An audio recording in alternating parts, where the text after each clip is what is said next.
আসসালামু আলাইকুম।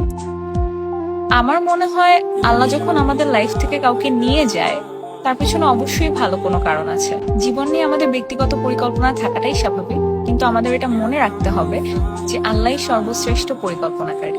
মানুষ সামাজিক জীব, তাই চলার পথে অ্যাটাচমেন্ট হওয়াটা ইজ আনঅ্যাভয়েডেবল।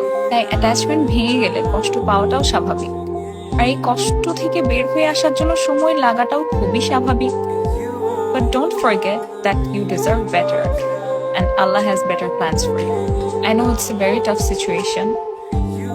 কিন্তু এই সময়ে ইমোশনাল হয়ে যে কোনো রকম ভুল সিদ্ধান্ত নেওয়াটা মোটেই কাম্য নয়। তাই যে সিচুয়েশনই হোক না কেন, প্লিজ ধৈর্য ধরুন and have faith in your self.